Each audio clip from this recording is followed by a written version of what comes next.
Hi, everybody. Joe Chaffee here. Weather in 5 days in 5 minutes. And coming up on Sunday on the Joe and Joe Weather Show podcast, we'll be looking ahead to the weather across the United States in during Thanksgiving week, and there probably will be some travel issues in the eastern part of the United States, but much of the west looks dry, and there are no major storms around, but there will be some inconveniences, and we'll talk about that in the long range. Again, that's Sunday night on the Joe and Joe Weather Show at 7:35 p.m. Eastern Time. In the meantime, we are in the midst of our weekend here. And as far as what's going on the satellite loop, out to the east, you can see a fairly well defined system east of the Virginia coast and moving northeastward. That's a strengthening non tropical storm system. That is moving northeastward, although there is actually a little bit of convection in and around the center. But nonetheless, it's helping to clear things out now throughout New York State and Pennsylvania, New Jersey, Long Island, and into southern and central New England. The system will continue to push away to the east. There isn't really a whole lot going on today in the central Appalachians and some areas westward. We have a shrinking area of clouds left over from overnight. We have a little bit of subtropical moisture coming into Texas and parts of the southwest, as well as parts of the west coast. But much of the nation enjoying a very nice quiet and calm Saturday. And when we take a look at what's on the radar, uh, both coasts having a little bit of activity here in New England and Maine and back into southeastern New England. What's left of this system that is moving on through the cold front and the offshore storm that'll be southeast of Cape Cod. That's helping to enhance some of the rain that you see up in Maine. But the rest of the East Coast is nice and quiet.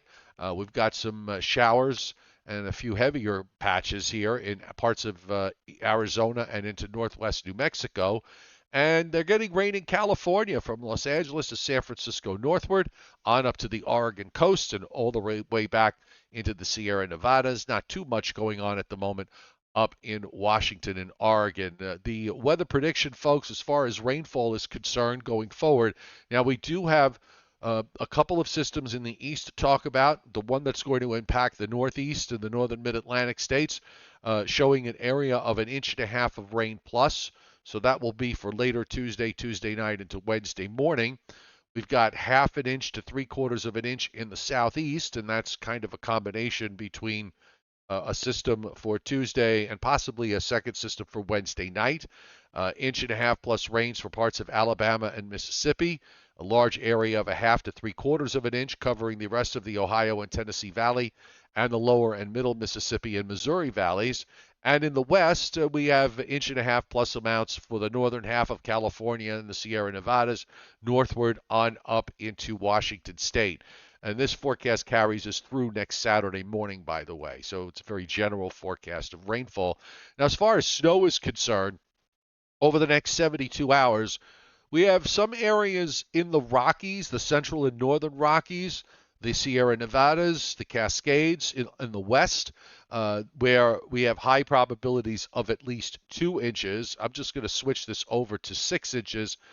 So you see that the probabilities for 6 inches are fairly low, under 20% in those areas. So we're talking about minor snow issues here.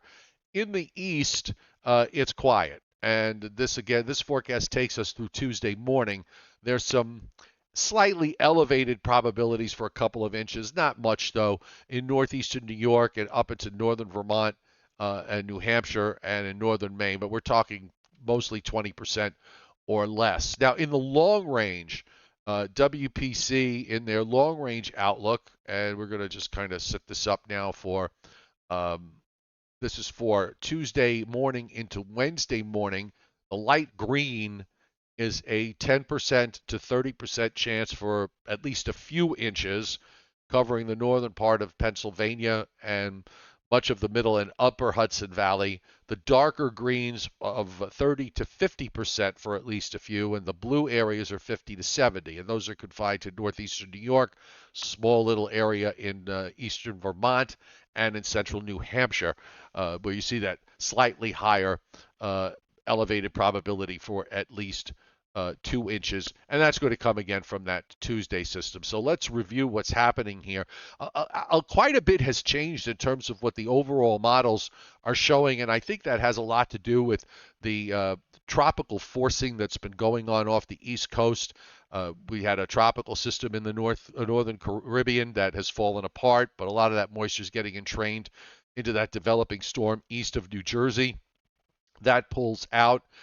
We will turn gradually colder for Sunday, and particularly for Sunday night into Tuesday morning in the Northeast as a high builds in. Meanwhile, out in the West, you see energy that's coming into California now redevelops in the southern plains on Monday, and that's going to be the next weather system for the East on Tuesday. There is colder air in New England, especially up in northern New England, that is trying to wedge southward. This first low heads up through the lower lakes, and you see it there. There's a trailing warm front down into the southern mid-Atlantic states, and we'll probably see some rain develop Tuesday afternoon into Tuesday night, early Wednesday morning. I think this could be an inch and a half rain producer. There might also be some wind from the southeast later Tuesday night into Wednesday morning in the northeast and northern mid-Atlantic states. The rest of the country looks pretty quiet.